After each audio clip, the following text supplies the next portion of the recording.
गुरु गोबिंद सिंह जी ने पंजाब में स्थित आनंदपुर साहिब के किले को सिख शक्ति और खालसा पंथ का केंद्र बनाया था और यही आनंदपुर साहिब का किला कई महीनों तक मुगल सेनाओं से घिरा रहा। घेराबंदी इतनी लंबी चली कि किले के भीतर अनाज और पानी की भारी कमी होने लगी। इसी के चलते गुरु गोबिंद सिंह जी ने आनंदपुर साहिब को छोड़ने का निर्णय लिया। मुगल सेना ने कुरान की कसम खाकर वादा किया कि अगर किला छोड़ दिया जाए तो किसी पर हमला नहीं किया जाएगा। लेकिन जैसे ही गुरु गोबिंद सिंह जी अपने परिवार और संगत के साथ अनंतपुर से निकले, वो वादा तोड़ दिया गया। अब सिखों के पीछे थी दुश्मन की तलवारें और सामने थी तेजी से बहती सरसा नदी।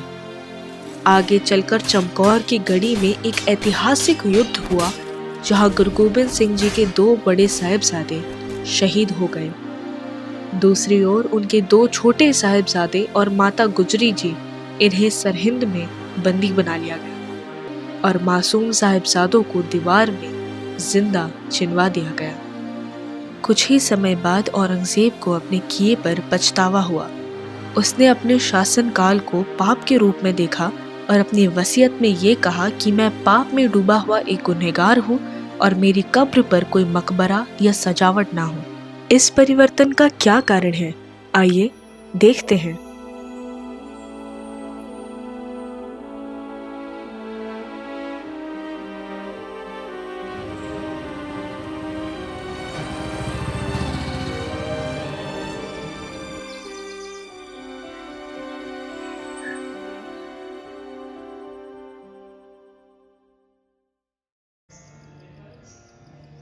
सदियों पहले सत्ता के सिंहासन पर बैठा एक बादशाह खुद को अजेय समझता था। उसे लगता था कि ताकत तलवार में होती है और जीत जबरदस्ती से मिलती है। लेकिन इतिहास गवाह है, उसी दौर में एक ऐसी आवाज उठी जिसने सत्ता को नहीं, सत्य को अपना हथियार बनाया। और वो आवाज थी श्री गुरु गोबिंद सिंह जी महाराज की। और उस आवाज ने जन्म दिया एक ऐसे पत्र को जो सिर्फ शब्द नहीं बल्कि आत्मसम्मान की घोषणा थी, और वो था जफरनामा। सिक्खी का जन्म हुआ तो पंजाब में था, लेकिन महाराष्ट्र ने सिक्खी को कुछ इस कदर अपनाया जैसे अपना ही एक अटूट हिस्सा हो। महाराष्ट्र की भूमि पर कई ऐसे गुरुद्वारे बसे हैं जिन्होंने दक्खन की इस पावन भूमि और सिक्खी के अटूट गहरे संबंध को दर्शाया है। छत्रपति संभाजी नगर, कभी औरंगाबाद कहलाए जाने वाला ये शहर एक ऐसे ही दस्तावेज का साक्षी है जिसने तलवार से नहीं, शब्दों की शक्ति से अन्याय को चुनौती दी। गुरुद्वारा भाई साहिब भाई दया सिंह जी भाई धर्म सिंह जी एक ऐसा पावन स्थान जहां आज भी सिख इतिहास की अमूल्य धरोहर सुरक्षित है। कहानियां सिर्फ इतिहास का हिस्सा नहीं होती, ये हमारी पहचान, हमारी विरासत और हमारे कल का रास्ता बनती है। और इसीलिए अतीत को समझना बेहद जरूरी है।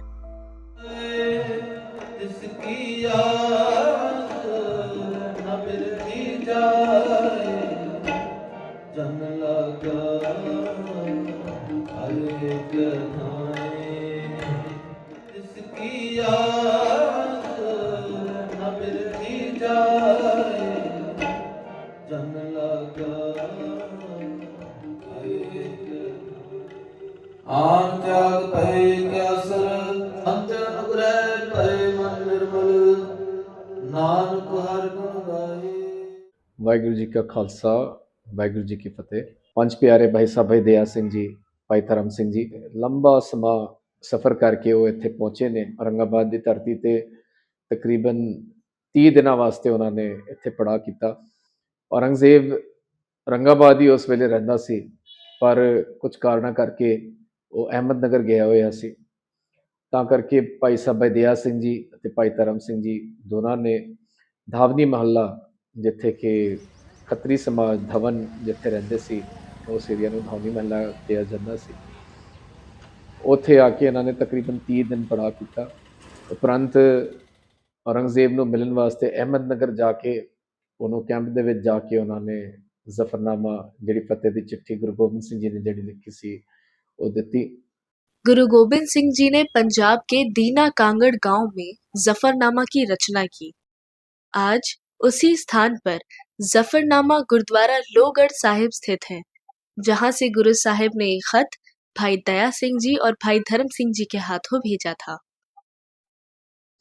जिस तरह के गुरु साहब बयान करते ने, कमाले करामात कायम करीम, रजा बख्श राजिक रिहाकुन रहीम, अमा बख्श बख्शन दे ओ दस्तगीर, खता बख्श रोजी देहो दिल पजीर। ਜਦੋਂ ਇੱਕ ਬਾਦਸ਼ਾਹ ਨੂੰ ਆਪਾਂ ਲੈਟਰ ਲਿਖਦੇ ਆ ਤੇ ਬੜੇ ਅਲੰਕਾਰਿਕ ਸ਼ਬਦ ਆਪਾਂ ਵਰਤਦੇ ਆ, ਲੇਕਿਨ ਗੁਰੂ ਸਾਹਿਬ ਨੇ ਇਸ ਤਰ੍ਹਾਂ ਨਹੀਂ ਕੀਤਾ।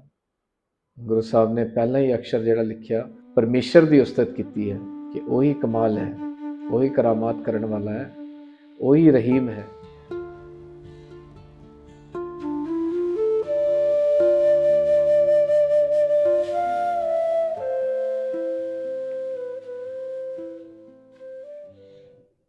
ਇਹ ਹੈ ਜੀ ਸੰਪੂਰਨ ਦਸਮ ਗ੍ਰੰਥ, ਔਰ ਇਹਦੇ ਵਿੱਚ ਉਹ ਜ਼ਫਰਨਾਮਾ ਸਾਹਿਬ ਵੀ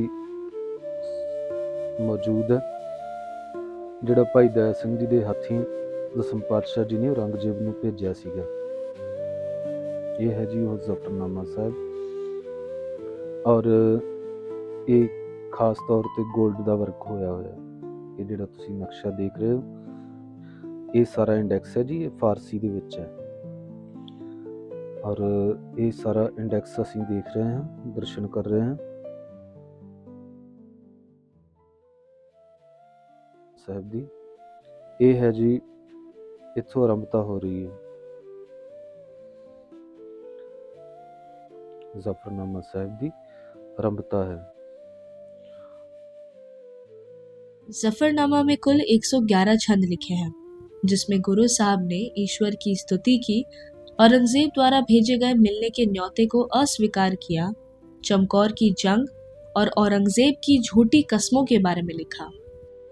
ये एक ऐसा अनोखा खत है जिसकी भाषा बहुत ही सुंदर, गहरी सोच वाली और आध्यात्मिक भावनाओं से भरी हुई है। इसमें कविता, नैतिकता और राजनीतिक आलोचना तीनों का समावेश है। ਇੱਥੇ ਸੰਪੂਰਨਤਾ ਹੈ ਜੀ। ਜ਼ਫਰਨਾਮਾ ਸਾਹਿਬ ਦੀ ਤੁਸੀਂ ਦਰਸ਼ਨ ਕਰੋ, ਇਹ ਸੰਪੂਰਨਤਾ ਹੈ। ਸਰਬੱਤ ਸੰਗਤਾਂ ਨੇ ਇਤਿਹਾਸ ਸਰਵਣ ਕੀਤਾ ਜੀ। ਵਾਹਿਗੁਰੂ ਜੀ ਕਾ ਖਾਲਸਾ, ਵਾਹਿਗੁਰੂ ਜੀ ਕੀ ਫਤਿਹ।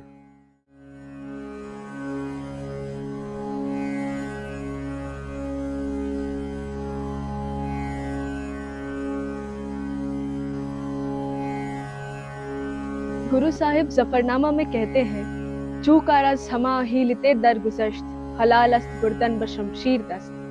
मतलब ये कि जब अन्याय को मिटाने के सभी रास्ते विफल हो जाएं, तब तलवार उठाना ही पवित्र और न्यायोचित हो जाता है।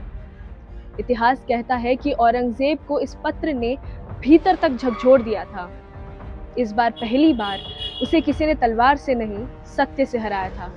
इसीलिए ये चुनौती उसकी सत्ता को नहीं, बल्कि उसकी आत्मा के लिए थी। ਉਸ ਚਿੱਠੀ ਨੂੰ ਪੜਨ ਤੋਂ ਬਾਅਦ 10-12 ਦਿਨਾਂ ਦੇ ਵਿੱਚ ਔਰੰਗਜ਼ੇਬ ਦੀ ਮੌਤ ਹੋ ਜਾਂਦੀ ਹੈ। ਉਸ ਦੀ ਵੀ ਕਬਰ ਔਰੰਗਾਬਾਦ ਵਿਖੇ, ਇਧਰੋਂ 40 ਕਿਲੋਮੀਟਰ ਖੁਲਦਾਬਾਦ ਵਿਖੇ ਕਬਰ ਹੈਗੀ ਹੈ।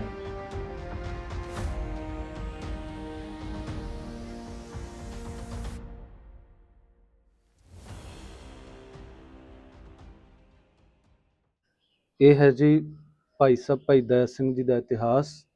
ਜਿਵੇਂ ਕਿ ਤੁਸੀਂ ਦੇਖ ਰਹੇ ਹੋ, ਭਾਈ ਸਾਹਿਬ ਭਾਈ ਦਇਆ ਸਿੰਘ ਜੀ ਦਾ ਜਨਮ 1725 ਬਿਕਰਮੀ ਸੰਮਤ, ਔਰ ਇਹ ਈਸਵੀ ਦੇ ਹਿਸਾਬ ਨਾਲ 1668 ਈਸਵੀ ਸੰਮਤ ਨੂੰ ਪਿਤਾ ਸੁਦਾ ਖੱਤਰੀ ਤੇ ਮਾਤਾ ਦਿਆਲੀ ਜੀ ਦੇ ਗ੍ਰਹਿ ਵਿਖੇ ਚੂਨਾ ਮੰਡੀ ਲਾਹੌਰ ਪਾਕਿਸਤਾਨ ਵਿੱਚ ਹੋਇਆ ਸੀ। 1699 ਵਾਲੇ ਦਿਨ, ਜਿਸ ਦਿਨ ਅੰਮ੍ਰਿਤ ਸੰਚਾਰ ਹੋਇਆ ਸੀ ਅਨੰਦਪੁਰ ਸਾਹਿਬ ਜੀ ਦੀ ਧਰਤੀ ਤੇ, ਉਸ ਦਿਨ ਦਸਮ ਪਾਤਸ਼ਾਹ ਜੀ ਨੇ ਜਦੋਂ ਸਟੇਜ ਦੇ ਉੱਪਰ ਖੜੇ ਹੋ ਕੇ ਕਿਹਾ ਕਿ ਮੈਨੂੰ ਇੱਕ ਸੀਸ ਦੀ ਲੋੜ ਹੈ, ਭਾਈ ਸਾਹਿਬ ਜੀ ਨੇ ਸਭ ਤੋਂ ਪਹਿਲਾਂ ਅੱਗੇ ਹੋ ਕੇ ਕਿਹਾ ਕਿ ਗੁਰੂ ਸਾਹਿਬ ਜੀ, ਆਪ ਜੀ ਮੇਰਾ ਸੀਸ ਮੈਂ ਆਪ ਜੀ ਦੇ ਚਰਨਾਂ ਵਿੱਚ ਭੇਟ ਕਰਦਾ ਹਾਂ, ਤੁਸੀਂ ਮੇਰਾ ਸੀਸ ਪ੍ਰਵਾਨ ਕਰੋ।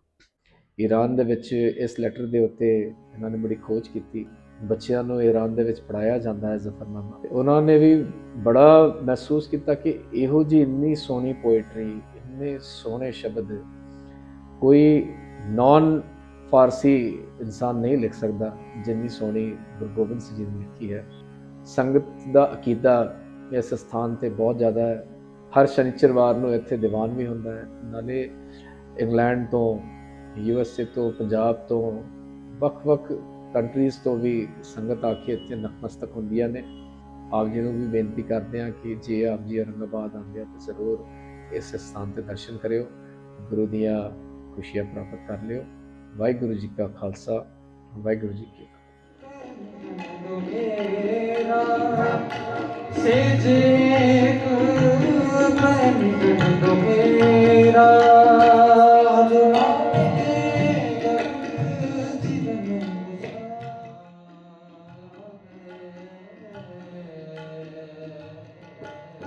जब ताकत ने खुद को सच समझ लिया, तब सच ने कलम उठाई और इतिहास में दर्ज हुआ जफरनामा। जो बीत गया वो कहानी बन गया और जो सीख लिया वही भविष्य बन गया। हमारे गुरुओं की इस धरोहर को समर्पण के साथ संजोकर आगे ले जाना अब हमारी जिम्मेदारी है। ये सभी अब हम पर निर्भर करता है। वाहेगुरु जी का खालसा, वाहेगुरु जी की फतेह।